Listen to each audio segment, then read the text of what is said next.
maju, siap, gerak. Right. Selamat pagi.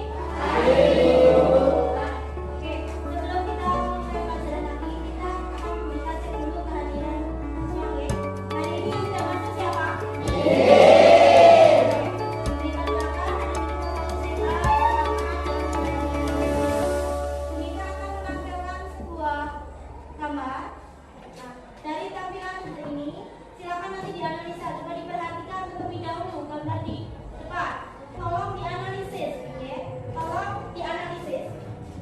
Kegiatan apa saja atau aktivitas apa saja yang sedang dilakukan oleh ibu-ibu ini dan bapak-bapak ini? Coba angkat tangan, siapa yang bisa? Oke, Marwa? Terjadi kegiatan jual beli. Oke, bagus. Itu terjadi kegiatan jual beli. Kemudian kita coba perhatikan, analisa kembali. Siapa saja yang terlibat dalam kegiatan atau aktivitas ini? Coba terus. Oke, bagus. Dari analisa yang pertama tadi ada jual beli, kemudian yang kedua ada menjual dan membeli. Nah, hari ini itu berhubungan dengan materi yang akan kita bahas lebih lanjut. Untuk tujuan pembelajaran hari ini, tujuan kita mempelajari hari ini adalah menjelaskan konsep permintaan, menentukan fungsi permintaan dan grafik fungsi tersebut, kemudian memahami konsep keseimbangan pasar serta memahami pemodelannya dalam bentuk tabel dan kurva, mengolah dan menyimpulkan berdasarkan data hasil pengamatan atau wawancara tentang terbentuknya keseimbangan pasar. Jadi hari ini yang kita bahas seputar permintaan dan penawaran, oke? Siapa menurut kalian pengertian permintaan itu apa? Ada yang mengatakan? Oke?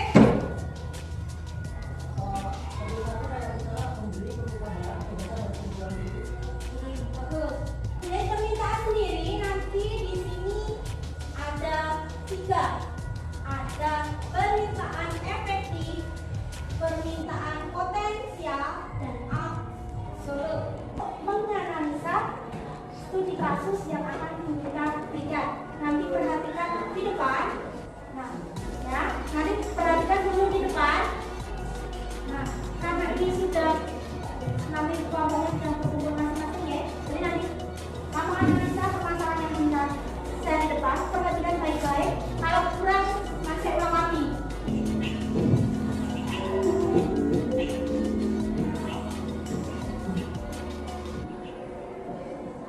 Dan ini videonya sudah semuanya sudah beri dalam ya. Nah, silakan nanti berkumpul dengan kelompoknya yang menjelaskan ini.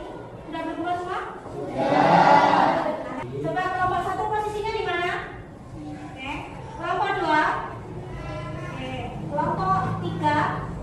Kelompok 4. Kelompok 5.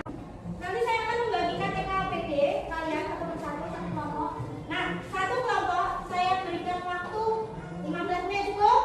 Oke. Saya bagi TKPD, nanti kalau ada yang tidak paham bisa bertanya. Oke. Nah. Kelompok 1, silakan.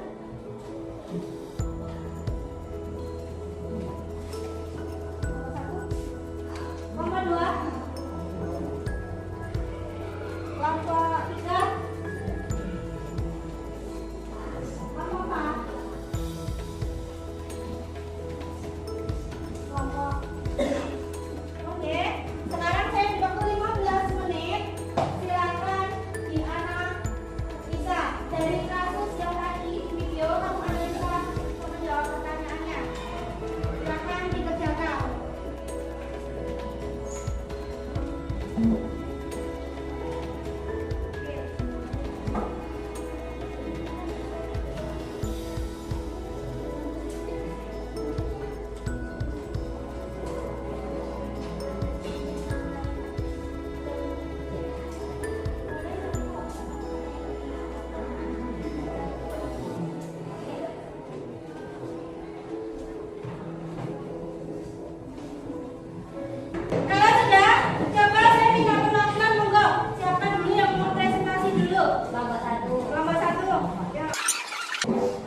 Saya perwakilan dari kelompok 1 yang beranggotakan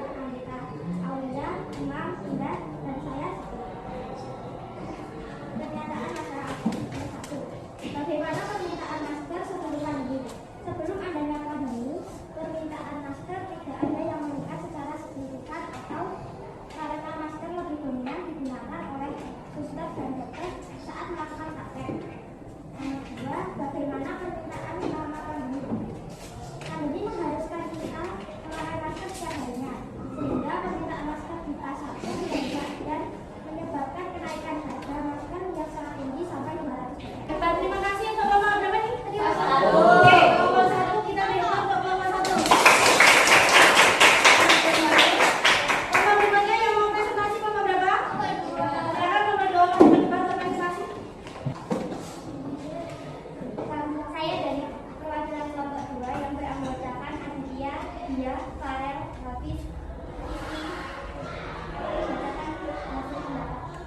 ya, silakan. 1. Bagaimana permintaan masker sebelum pandemi? Permintaan sebelum pandemi menunjukkan tidak adanya permintaan yang signifikan karena masyarakat Indonesia mayoritas tidak menggunakan masker. 2. Bagaimana permintaan selama pandemi? Permintaan masker kian meningkat karena kekhawatiran masyarakat terhadap virus COVID-19. 3. Bagaimana kecenderungan perilaku dari pembeli dan penjual masker saat pandemi COVID? Kecenderungan perilaku adalah adanya panik tinggi. 4. Bagaimana pengaruh harga terhadap kuantitas masker di pasar? Harga masker di pasar menjadi tinggi karena permintaan konsumen yang semakin banyak dan ini juga pengaruh dari panik tinggi. Oke, bagus. Untuk kelompok 2 kita break dulu dan mempresentasikan hari ini. Sekarang kelompok berikutnya siapa yang mau mempresentasikan? Oke, depan ya. Saya perwakilan dari kelompok 4 yang beranggota Dini, Firza, Oli, Nafisa, dan Ruby. Yang pertama, bagaimana permintaan masker sebelum pandemi? Permintaan masker sebelum pandemi biasanya hanya dipesan oleh LS dan 2 tempat produksi saja. Yang kedua, bagaimana permintaan selama pandemi? Selama pandemi, permintaan masker banyak diminati dikarenakan konsumen ingin terhindar dari virus yang sedang merajalela. Saya Nafisa dari kelompok A. Berikut untuk kelompok A. Oke. Ada lagi yang mau presentasi? Saya perwakilan dari kelompok 5 yang presentasikan hasil diskusi kami. Anggotanya Imelda, Delia, Nia, Rizal, dan Edward.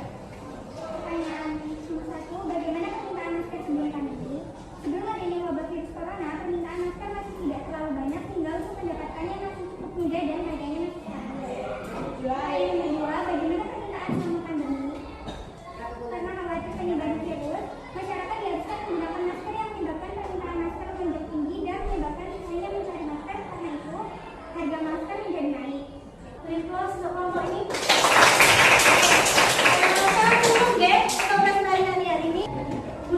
Semua bagus, kita beri aplaus. Kita mau bermain game, oke? Jadi nanti saya akan setiap kelompok silakan satu kelompok mewakili kelompok satu, kelompok 2 1 dan seterusnya. Nanti saya panggil satu-satu, nanti ngambil pertanyaan. Saya nanti beri waktu 5 menit untuk menjawab. Ya, 5 menit untuk menjawab. Didiskusikan di kelompoknya masing-masing. Kalau sudah bisa, nanti jawaban ditulis di depan. Sekarang kelompok 1 perwakilan maju ke depan. Kelompok 2, kelompok 3. Waktu. Silakan diskusikan. Waktu 5 menit dari sekarang. Kalian sudah boleh diskusikan dan sudah dapat jawaban, silakan masuk ke depan. Sudah semua?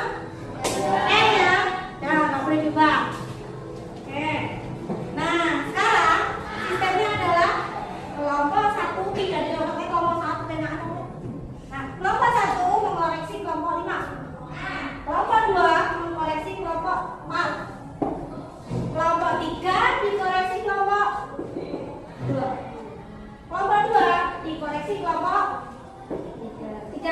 Kelompok 1 berarti koreksi kelompok 5. Jelas nih? Oke. Sekarang coba leader-leadernya masuk ke depan semua.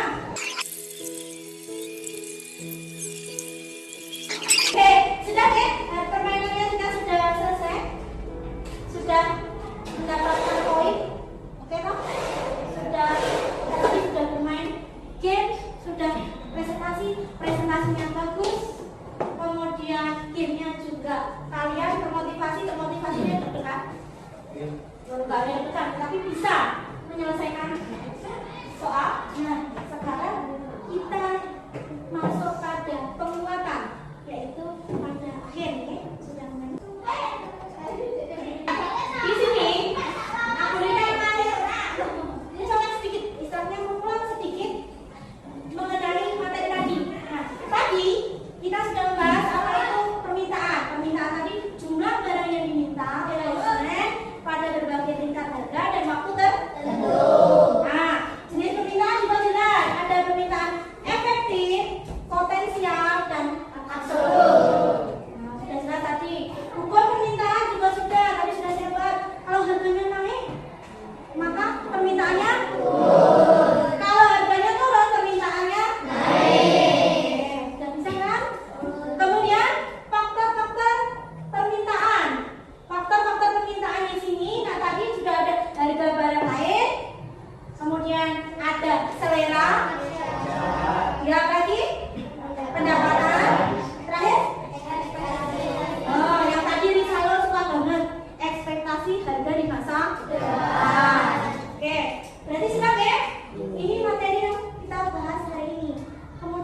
silakan perwakilan dari kelompok yang mau memberikan kesimpulan dari pembelajaran hari ini. Begini Mbak, ini Hari ini kita mempelajari tentang pengertian permintaan, kemudian jenis permintaan yang berisi tentang jenis efektif, kemudian jenis potensial dan juga absolut. Kemudian mengenai hukum permintaan dan juga faktor-faktor permintaan. oke, beri peluang dulu untuk Mbak ini. Oke, berarti sudah jelas, sudah kita bisa menyimpulkan. Nah, aku cek, bos oke, masih mau dicek lagi tuh. Ya, saya pengen ngerti seberapa kamu paham materi hari ini dengan post test. Tidak usah pakai Google Form, kita post test bisa. Pertanyaannya adalah apa? Hukum permintaan. Mbak Dia? Hukum permintaan adalah jika harga naik permintaan turun, jika harga turun permintaan naik. Oke, bagus untuk Mbak. Ya. Berarti anak-anak 10C. Tiba-tiba semua beri aplaus dulu. Nah, kita masuk refleksi. Refleksi, pertanyaan dari Bu Dina untuk kalian. Materi apa yang menurut kalian sulit dipahami? Enggak ada, Bu. Enggak ada, Bu. Sudah bisa semua? Sudah paham semua? Nah, terakhir, apa yang kamu peroleh setelah proses pembelajaran hari ini? Siapa perwakilan dari kelompok? Saya Mbak Alita, berdiri. Dari pembelajaran hari ini kami dapat mendapatkan pengetahuan mengenai permintaan, faktor-faktor permintaan, jenis permintaan, dan hukum permintaan. Oke, bagus. Oke, berarti sudah bisa ya, kalian sudah bisa menangkap dari proses pembelajaran hari ini. Nah, untuk pembelajaran berikutnya, pertemuan berikutnya, kita akan membahas mengenai penawaran, kemudian hukum penawaran dan juga fungsi